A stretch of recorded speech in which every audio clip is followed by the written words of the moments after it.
at UWS. I run something called Citizens Eye. I'm the editor of Citizens Eye. We started it 4 years ago, and I think it's one of the biggest citizens journalism outfits now, if you like, across the UK. And last November we were named as the first beacon hub of citizens journalism by a new project called Newsnet, part of Media Trust, and Adam Perry here is at the front, and I'll come back to that. Felt a bit weird about that actually. I'm not quite sure about being the best at anything or being a beacon's a bit of a responsibility really, and I think there's lots of people doing better blogs than us, there's lots of people doing better community radio than us, lots of people doing better community TV than us, and I think really it was the fact that we brought it all together and we had quite a lot of community members involved in it, so I suppose it was the way that we were doing it. And that came about really from, suddenly in 2009, the Special Olympics, the third part of the Olympic family, the one that tends to be forgotten about, arrived in Leicester for the second time. And just seeing how the impact of having those athletes, their family, their friends, the sort of 500 odd, 1,500 volunteers that we had, the impact that it had for a week on the city. I've got goosebumps now thinking about it. The whole city was branded orange, you were waving at buses of athletes, it was absolutely fantastic.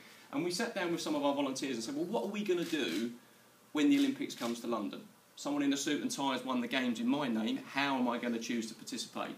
And what we realised is we would run a big independent media centre, hopefully the biggest one in the UK, which would be great, and just do things during the 2 weeks of the Olympics and the 2 weeks of the Paralympics. Access for all abilities, using social media and community media to engage with people.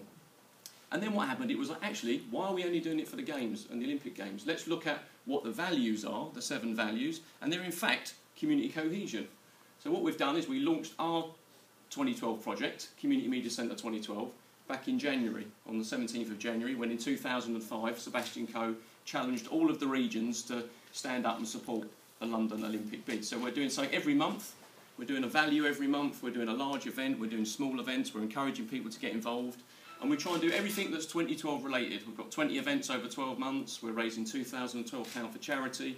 I've got the editor of one of our news agencies growing 20 vegetables over 12 months, all sorts of random stuff. Our young people's group's called the 2012ers. And it's about linking all of those things together with all of the values. And I was lucky to meet Jennifer Jones, who got us involved in the Media 2012 project.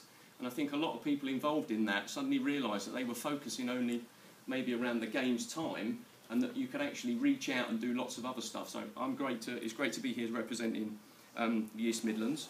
With our project, we've suddenly signed up to lots of other things as well. So with Inspire Leicestershire, for example, we don't need an Inspire mark for our 2012 project because we're helping other Inspire marks to promote what they do.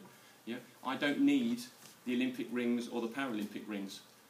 Get in issues around low cog and things like that because I've got people like Sainsbury's came to me and said, can we help out with your Paralympics project? So we've got the Paralympics Tier 1 sponsor for that. And off the back of all of that, we got invited to sit on the BBC big screen, get involved in programming stuff, and the next thing we know, the City Council came to us, the local authority, and said, can we make you one of our priority status projects? So here we are, completely independent, we're not funded by any of those statutory organisations, any local authority organisations, and we're actually part of the official Leicester coverage alongside the Torch Relay and the Get Set project in schools and stuff, which is great.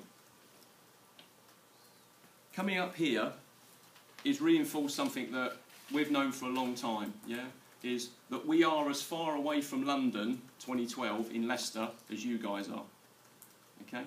At the end of the day, everything's very London-centric. The Cultural Olympiad has been fantastic. We're involved in lots of Cultural Olympiad projects like Stories of the World and things that we're doing, Suits and Saris. We've been involved working in lots of those kind of projects, supporting people. And one of the projects we're particularly involved in is the Somewhere To project, which you'll see a heavy presence of outside, so please come out and talk to us.